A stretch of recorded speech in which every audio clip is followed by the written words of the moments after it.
Hello everyone and welcome to my channel Striving for Excellence. This is your girl Lady V, and today I'm going to be talking to you about the NACA program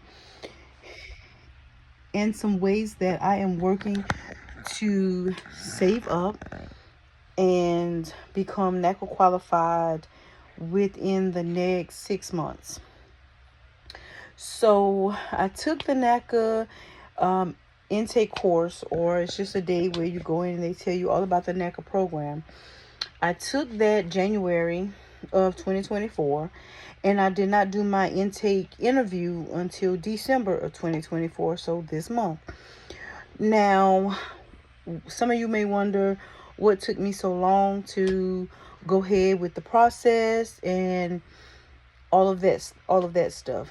So one of the things that took me a while to get done was I had to clean up my accounts. And cleaning up your accounts may look a little different for everybody, but again, I had to clean up my accounts. And what that looked like for me was I wanted to pay down some debts. I wanted to pay off my credit cards. And I did pay off the majority of my credit cards, all with the exception of one or two. I think after this week it will be just one. And that's just a balance of about 2,500 give or take.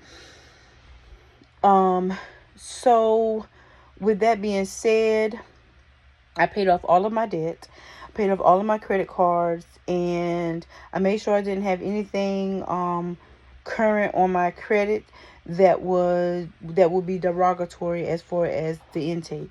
I also made sure that I had ample enough funds available if I were to get approved right off the bat.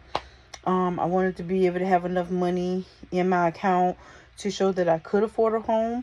So what that looked like I saved up roughly about $10,000 of available funds. Now, available funds doesn't mean I have cash in hand, and it doesn't mean that I can go touch this money right today if I needed to. So that was a combination of investment portfolios, two of them to be exact, and my actual savings account. One thing I will tell you about the NACA program, if you're interested, do not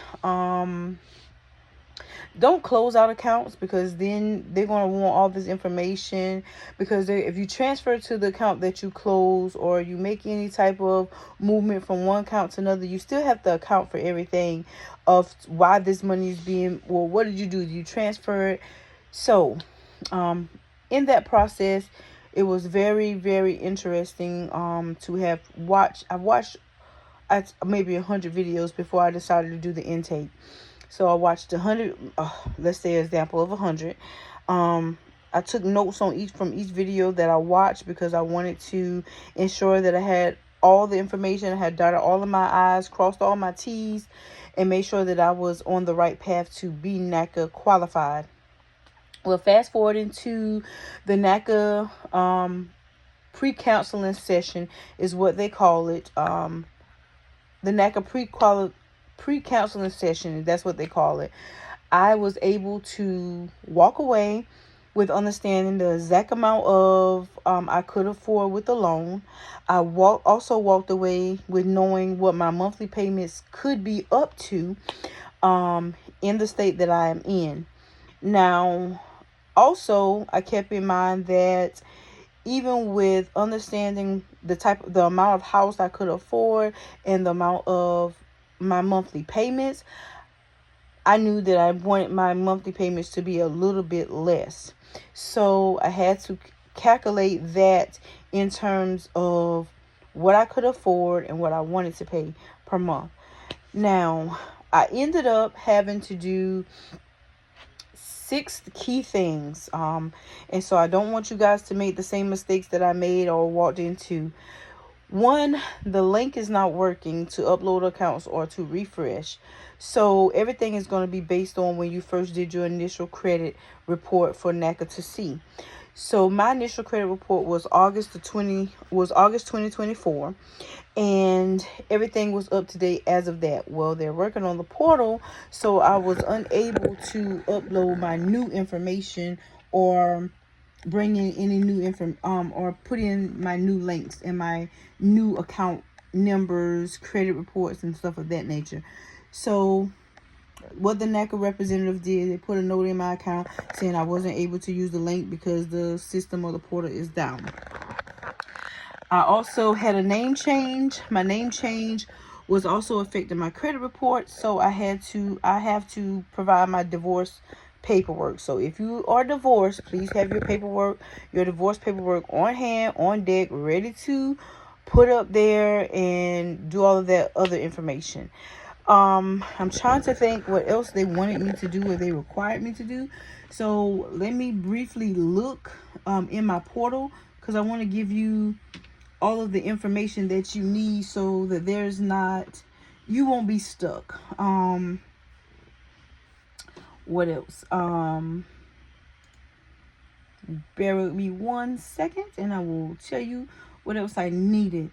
I did need to provide or update my income statement, but I couldn't do that. Again, the system is down. So, after the pre-council, again, like I said, I was put on an action plan. My action plan told me everything that I needed to do and all the things that I had to do. So I started off with eight things. Here was one. So they're going to ask you to upload your W-2s to certain jobs. If for whatever reason you do not have those W-2s, you're going to have to go to irs.gov and get your wage and income transcripts. And I'm sorry I'm looking to the right, but I'm also looking on my portal to tell you what exactly I needed. Also, any address that is on your credit report, you're going to have to provide the dates and times that you live from January the 1st, 2020 to January the 1st, 2024. If you have multiple addresses, you're just going to have to provide the date and times that you lived at each one of those addresses. And my representative, she provided me with a template of just me putting in the information with my personal information. Also, you have to have your voter's registration card. I did not have my card. I had the information from the portal, but I had the card in the envelope. So I simply took a picture, uploaded it to the portal. Names. So because I was married before, I had a different last name than my maiden name. So I had to write a letter of explanation as to why my last names on my credit report were different. And then I also had to provide my divorce paperwork. So that is where that came in at. Student loans. If you have student loans, they do not care, but they will put an amount on there until you actually give them the forms that they want you to upload to the website. And I'm looking for my note sheet because I wanted to give you the information of where you go. But you go to studentaid.gov. You put in your information. You go to income base, or however you want to do that. You go to income base. They're going to want the one based on your income. So you're going to go to income base driven or income driven payment plan. And you're going to print out the report of what the studentaid.gov website says you would have to pay if you put your student loans in a repayment plan. They're going to tell you not to put them in a repayment plan if they're not deferred. If they're deferred, they're going to tell you to leave it. They just want to see the printout. So please make sure that you have that. You also have to show that you have the minimum required funds available, and that was just me simply writing, yes, I have the minimum requirement funds available in the amount of XYZ. They will give you all of that. They will give you what you need, your minimum requirement funds are. They will tell you what your down payment, that you don't have a down payment, but they will tell you that they want you to have 3 months of the mortgage in your account. Which is also something that I decided that I want to work on in addition to having the money saved already. Payment shock savings. Okay, so this is my kicker. So based on my representative, according to their calculations, I would need to save $1,094, so $1,094 a month, in addition to what I'm already saving or what's already in my account. This is across your accounts. So what does across mean? Across your accounts means that this is the total that you're adding, and you cannot withdraw from your savings account. So if it's a savings account and it's counted as a savings, you cannot withdraw from that savings account. It cannot go down. So please keep that in mind. Once you put that money in your savings account, it is stuck there until you get approved. And those were all the things. And I also, last but not least, I needed to provide a participation. I needed to provide my participation. And what I did was I simply posted on my Facebook page about NACA and showed my picture, my name, took a screenshot of it, and I attached it to the portal. So those were the 8 things. Those were the 10 things that I needed to do. Were those 10 things hard? They were not hard. They were not hard to acquire. They were not hard to get because, like I said, they were all at my fingertips. So if you dot your I's, cross your T's, you watch all these different NACA videos, they have some great hidden gems in those videos, because when I say I prepared myself for this interview, I really prepared myself for the interview. I had there were a lot of things that I had once I went through the application on NACA, on the actual portal.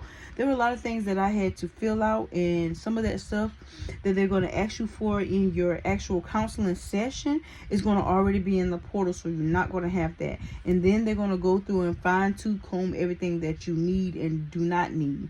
So please keep in mind that if you go through and you watch all these different NACA videos, then that will save you hours of work. So just do the work in the portal the first time the right way, or the best of your knowledge, and everything will work out fine. Stay tuned for my next videos on how I'm budgeting and how I'm saving extra money to not take out of my savings account or my checkings account. So stay tuned for my next video. And if you like this video on NACA, please like, share, and subscribe. If any questions, just post them down in the comment section. Thank you and have a blessed day.